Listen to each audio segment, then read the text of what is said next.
اچھا ڈاکٹر صاحبہ، اس دواجی زندگی میں منسلک ہونے کے بعد ہم بات کر رہے ہیں فرسٹ نائٹ کی، تو اس وقت بیڈ پر بیٹھ کر میاں بیوی کو آپس میں کون سی ایسی چیزیں ہیں کہ جس کو وہ ڈسکس کر لیں تو ان کی پوری زندگی جو ہے وہ بڑے ایک احسن طریقے سے گزرے گی؟ نہیں بیٹے، یہ اس وقت کرنے والی باتیں نہیں ہیں. اچھا، یہ جب اپنا ساتھی ڈھونڈ رہے ہیں نا اس وقت کرنے والی باتیں، اور ہمارا دین اس کی اجازت دیتا ہے. ٹھیک ہے. ماں باپ کی اجازت سے پہلا ایک ملاقات فیملی کے درمیان میں ہو. ٹھیک ہے. بات بیٹھیں، جیسے ہمارے ابھی ہمارے ایک ملنے والے ہیں، وہ بڑے دیندار بھی ہیں لیکن ماڈرن ہیں. ایک ہوٹل میں چلے گئے، نیچے انہوں نے کھانا کھایا اور اوپر کی منزل پہ بھی تھا بچی کو اور بچے کو، حالانکہ پہلی بار وہ ایک دوسرے کو دیکھ رہے تھے. ان کا ٹیبل انہوں نے علیحدہ کروا دیا کہ go and sit with him and talk to him, let see. دونوں ڈاکٹر تھے اور انہوں نے کہا کہ آپس میں بات کرو، تم دیکھو تمہیں اس کی لکس، اس کے خیالات، اس کے لڑکے نے لڑکی کو پرکھنا تھا اور لڑکی نے لڑکے کو پرکھنا تھا. تو اجازت سے they were sitting، وہ نیچے کی منزل پہ تھے اور وہ ان کا ٹیبل اوپر تھا. 1 گھنٹہ 1.5 گھنٹہ وہ کچھ تو آئیڈیا ہو گیا اس کی پرسنالٹی کا، لیکن یہ آئیڈیا ہو نہیں سکتا کیونکہ اس وقت تو سب اچھا ہو رہا ہوتا ہے. بالکل ٹھیک ہے نا. تو میرے حساب میں ماں باپ کی اجازت سے ٹیلی فون نمبر ایکسچینج ہو جانے چاہیے. آپ کہتے ہیں کہ ٹیلی فون نمبر ایکسچینج ہونے چاہیے، اور لڑکی لڑکے کو بات کرنی چاہیے، یہ چاہے انگیجمنٹ ہو یا چاہے نکاح ہو. انگیجمنٹ سے بھی پہلے، انگیجمنٹ سے بھی پہلے دن لڑکی لڑکا ملے اور نمبر ایکسچینج ہو جانے چاہیے. اگر اس کی لکس پسند آ رہی ہیں، آپ کو فیملی پسند آ رہی ہے، موٹی موٹی چیزیں تو پسند آ رہی ہیں نا آپ کو، پھر آپ بچی کو اور بچے کو اجازت دیں ایک دوسرے سے بات کرنے کی. ہماری جو اگلی جنریشن ہے وہ بہت عقل مند ہے، they are very very sharp. ٹھیک ہے. زیادہ تر بچے بہت عقل مند ہیں. ٹھیک ہے. تو وہ جان جائیں گے جو امپورٹنٹ باتیں پرکھنے والی ہیں. لڑکے کے لیے بھی، لڑکا دیکھے کہ میری ہونے والی بیوی دیندار ہے، اس کو دین کی اصل سمجھ ہے، اس کی پرورش حرام کے مال پہ تو نہیں ہوئی، اس کا باپ رشوت تو نہیں لیتا تھا. ٹھیک ہے.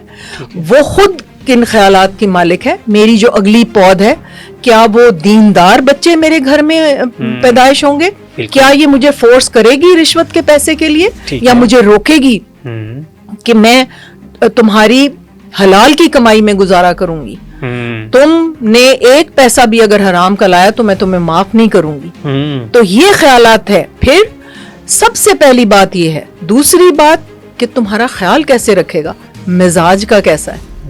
تمہیں تقریباً 6 مہینے ٹیلی فون پہ بات کر کے تمہیں اندازہ ہو جائے گا کہ یہ بچی کیسی ہے، یہ کیسے ڈیمانڈنگ ہے، یہ کیا ہے. یا لڑکی کو اندازہ ہو جائے گا کہ میرے بعد یہ میرا ولی ہے، یہ میرا پروٹیکٹر ہے، یہ مجھے سنبھالنے، میرے باپ نے مجھے سنبھال کے رکھا، شیل میں رکھا سنبھال کے، پھر یہ ہینڈ اوور کر رہا ہے اس کو. کیا یہ وہ رول میں تم دیکھتی ہو کہ یہ وہ رول ادا کرے گا؟ بالکل ایسے ہی ہے. یہ چیزیں ہیں دیکھنے والی. ٹھیک ہے. اور اس کے بعد اس کا لہجہ، اس کی لینگویج، اس کے خیالات، یہ بہت ضروری ہیں.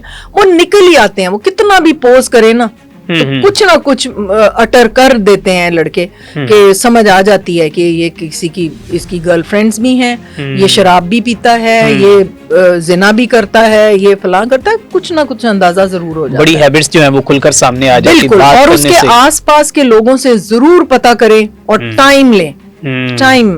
ٹھیک ہے. ایک میں معاشرے کی ایک بہت بری بات جو ہے نا، وہ میں اس ذکر کرنا چاہوں گی کہ اگر 2 فیملیز کا آپس میں رشتہ ہو رہا ہے اور ایک اور فیملی کو لڑکے کا پتہ ہے پوری طرح کہ اس پہ تو مرڈر کا بھی الزام تھا، یہ بہت بری کمپنی میں بھی رہتا ہے اور یہ شرابی بھی ہے، زانی بھی ہے، اور وہ خاموش بیٹھے رہتے ہیں کہ اسی کیوں وچ پئیے. مطلب کہ ہمسایوں کو بتانا چاہیے جو ریالٹی ہے، بالکل بتانا چاہیے. آپ ایسے کریں، آپ اپنا نام نہیں لانا چاہتے، آپ ایک کوئی ان نون کوئی ان کو خط لکھ دیں یا کچھ اور کسی طریقے سے ان تک یہ خبر پہنچا دیں کہ دیکھیں یہ ایسے اس لڑکے. لوگ نہیں بتاتے، ہم کیوں برے بنے. ٹھیک ہے. یہ سب سے بری بات ہے معاشرے میں. اگر آپ کو کسی کے بارے میں پتا ہے، یہ غیبت نہیں ہے، یہ غیبت نہیں ہے. Okay. یہ آپ ایک فیملی کو برے جو کانسیکوینسز ہیں ان سے بچا رہے ہیں, اس کا اجر ملے گا آپ. ٹھیک ہے, اس کے بعد کیا کرنا چاہیے؟ ہمسایوں سے بھی پوچھ لیا ہے, لڑکے کے بارے میں لڑکی نے بھی جان لیا ہے, اور اس کے بعد پھر معاملہ طے ہو جانے چاہیے. تو سب سے پہلے یہ اب ایک ریولوشن آنا چاہیے, ایک دھماکہ ہوگا جب وہ کہیں گے کہ سیمن انالیسس بیٹے کا کرا لیں. بالکل. بعد میں جو سرپرائزز ملیں کہ جی زیرو سپرم ہے, یہ تو بڑی غلط بات ہے. بالکل. بچی کا ہارمونل لیول کروائیں, اے ایم ایچ کروائیں, دیکھیں کہ اس کی اووریز خالی تو نہیں اللہ سبحانہ و تعالیٰ نے بھیج دی. زیرو اے ایم ایچ اور یا اس کی اووریز نظر ہی نہیں آ رہی الٹرا ساؤنڈ پہ, یا یوٹرس ہی اتنی چھوٹی سی ہے وہ بچہ پیدا ہی نہیں کر سکتی, پھر اس کو چھوڑ دیں کیا؟ آف کورس وہاں رشتہ نہ کریں. دیکھیں تو وہ لڑکی کہاں جائے؟ کسی کی تو کئی ینگ بچوں کی بیویاں چلی جاتی ہیں بچے چھوڑ کے. اس کو ایک بچوں کی ماں چاہیے ہوتی ہے اور اپنی ایک بیوی چاہیے ہوتی ہے. بالکل ٹھیک ہے. اور لڑکا اگر بچہ پروڈیوس نہیں کر سکتا وہ نہ بتائے. دیکھیں میں نے یہ حل بتایا ہوا ہے کہ وہ خاموشی سے جائے, 1500 کا یہ ٹیسٹ ہوتا ہے, یا کسی لیب میں تو 500 کا ہی سیمن انالیسس کر دیتے ہیں. ٹھیک ہے. ضرور 14-15 سال کی عمر میں اپنا سیمن انالیسس ہر لڑکا کروا لے بغیر کسی کو بتائے. اگر اس میں زیرو سپرمز ہیں تو ماں باپ کو کہے کہ جی میں نے کسی لڑکی کو سہارا دینا ہے, میرے لیے کوئی ایسی لڑکی ڈھونڈے جس کو فائنینشیل پرابلمز ہیں, اس کے بچے ہیں, خاوند نے چھوڑ دیا یا خاوند مر گیا ہے, ایکسیڈنٹ ہو گیا ہے یا کینسر میں مر گیا ہے یا کچھ, تو اس لڑکی کو آپ کو بچے مل جائیں گے, اس کو سہارا مل جائے گا, بچوں کو باپ مل جائے گا. یہ کھل کے سوچنا تو چاہیے نا. بالکل ایسے ہی ہے. آپ 3 بیویاں کرتے جا رہے ہیں اپنا سیمن انالیسس کیے بغیر, اور وہ جب چوتھی بیوی پہ آپ سیمن انالیسس کراتے ہیں تو وہ زیرو سپرم نکلتے ہیں. ان 3 بیویوں کا یا 4 بیویوں کا کیا قصور ہے؟ برباد ہوگی نا. ٹھیک ہے.